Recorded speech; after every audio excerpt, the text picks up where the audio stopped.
सुप्रभात बच्चों। हिंदी की कक्षा में आप सबों का भव्य अभिनंदन। बच्चों, आज हम कृष्ण भक्त कवि सूरदास रचित पद जो भ्रमर गीत से लिया गया है कि भावार्थ से परिचित होंगे, अर्थात काव्य का गहन अध्ययन कर भाव को समझने का प्रयत्न करेंगे। इससे पहले, पद का अध्ययन करने से पहले हम सूरदास के व्यक्तित्व व कृतित्व से परिचित हो लें। सूरदास ये हिंदी साहित्य आकाश के दैदीप्यमान सूर्य थे, जिन्होंने भक्ति, काव्य और संगीत की त्रिवेणी बहाकर भक्तों, संगीतकारों और साधारण जन के मन को रससिक्त कर दिया था।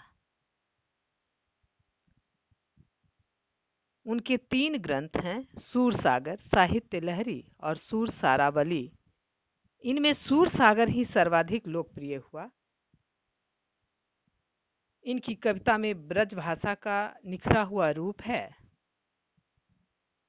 वह चली आ रही लोकगीतों की परंपरा की श्रेष्ठ करी है। सूर वात्सल्य और श्रृंगार के श्रेष्ठ कवि माने जाते हैं। कृष्ण और गोपियों का प्रेम सहज मानवीय प्रेम की प्रतिष्ठा करता है। सूर ने मानव प्रेम की गौरव गाथा के माध्यम से सामान्य मनुष्यों को हीनता बोध से मुक्त किया। माने मनुष्य में प्रेम की भावना जगाई। बच्चों, तो प्रेम से क्या होता है? त्याग की भावना आती है, परमार्थ की भावना आती है। इससे उसमें जीने की ललक लोगों में पैदा की।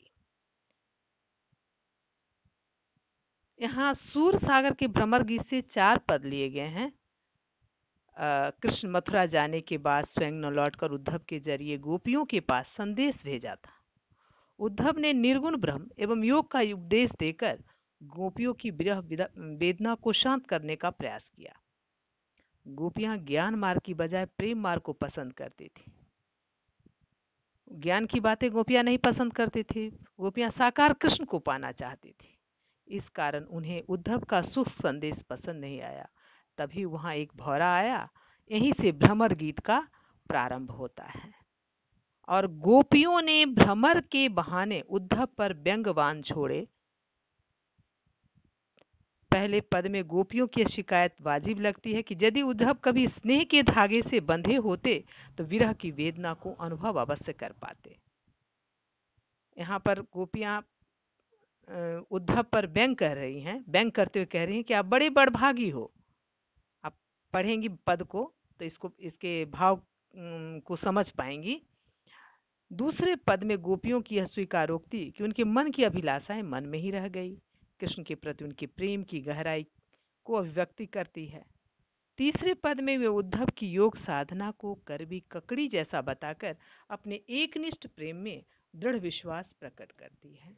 चौथे पद में उद्धव को ताना मारती हैं कि कृष्ण ने अब राजनीति पढ़ ली है। अंत में गोपियों द्वारा उद्धव को राजधर्म याद दिलाया जाना सूरदास की लोक धर्मिता को दर्शाता है। चलिए पहले पद का भाव हम समझें। उद्धव तुम हो अति बर भागी, अपरस रहत स्नेह तगाते, नाहिन मन अनुरागी, पुरैने पात रहत जल भीतर, तारस देह न दागी। गोपियां उद्धव को बरभागी कह रहा, अर्थात बहुत ही बरभागी हो, यानी बहुत ही भाग्यशाली हो। लेकिन यहाँ पर गोपियों का, यह बच्चों आप लोग नोट कर लेंगे, यहाँ वक्रोक्ति अलंकार का बहुत ही अच्छा उदाहरण है।